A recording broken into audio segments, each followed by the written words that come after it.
We're living through times of unprecedented political polarisation.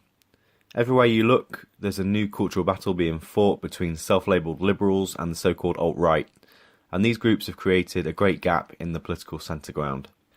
In this podcast, I want to start to examine what these groups actually represent, the psychology that's driving them, and then talk about some of the values that a new political centre, which we desperately need, should hold and firmly express. So let's start with the Regressive Left. The Regressive Left is a name given to those who argue that they're liberal, but who behave in a way that is authoritarian. Authoritarianism is usually thought of as being a right-wing trait, but when thought about more generally, describes behaviour that exerts some form of control over others. The label of regressives was first suggested by Maajid Nawaz, but has since been made popular by people such as Sam Harris, Richard Dawkins, Bill Maher, and most recently Dave Rubin.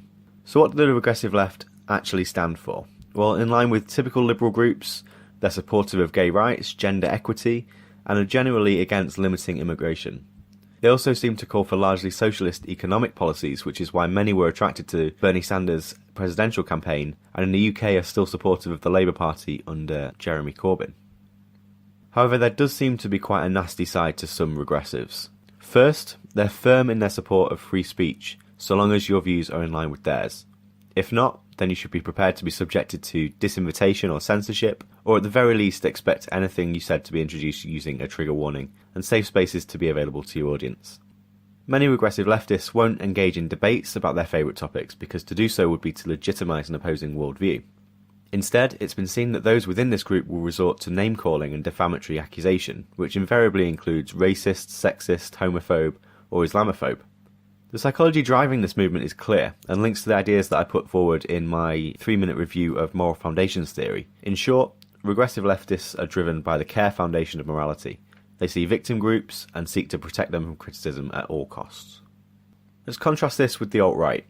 There are so many different definitions of what this new phenomenon called the alt-right really is. Leftist writer Owen Jones, whose work I've previously enjoyed, simply calls them white supremacists, while former Breitbart editor Milo Yiannopoulos speaks about how members of this movement are defensive of Western liberal democracies and are fervently against political correctness.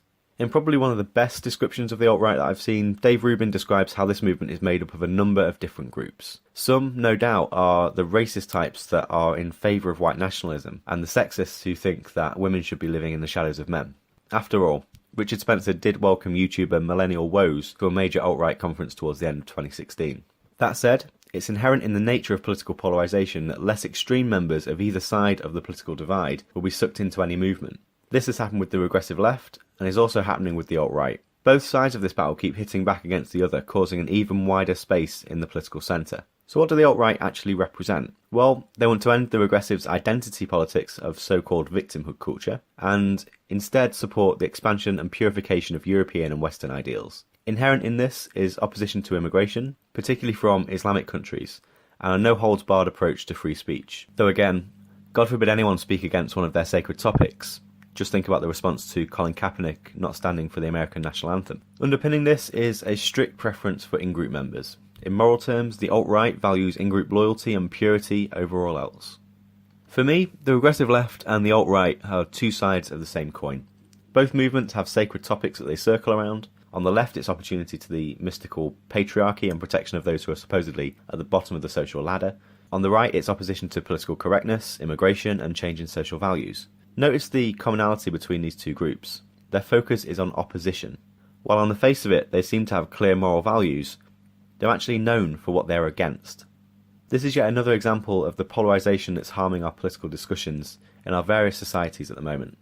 By pitting yourself in opposition to something, your entire political identity becomes dominated by proving the other side wrong, rather than by promoting your own viewpoints and supporting them through constructive debate.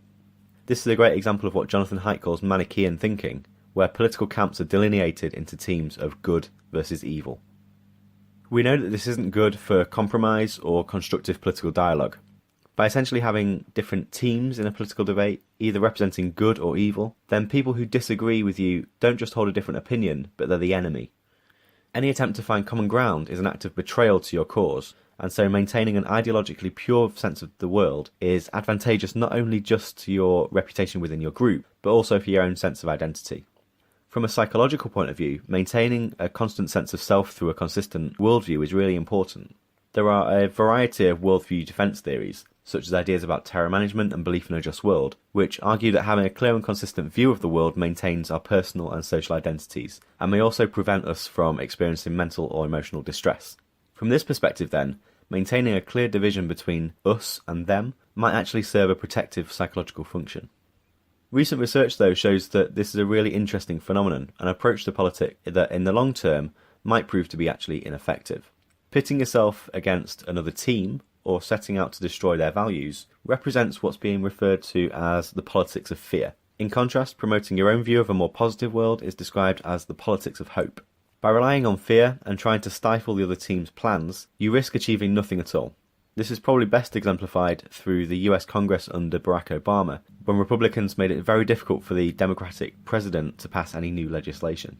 All of this, from the polarising divisions between us and them through to ineffective political processes, points to a desperate need that we have to establish a new political centre ground. The regressive left and the alt-right, while spending so much time focusing on each other, might actually be bringing moderates on each side of the political spectrum together in order to defeat these extremists.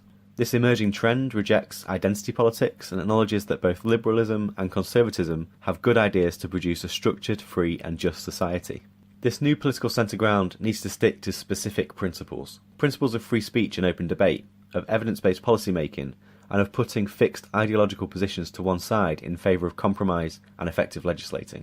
If the moderates around the political centre ground can resist the urge to run back to their ideological comfort blanket of the extremities, then we have a real opportunity to create a new political movement for change and progress.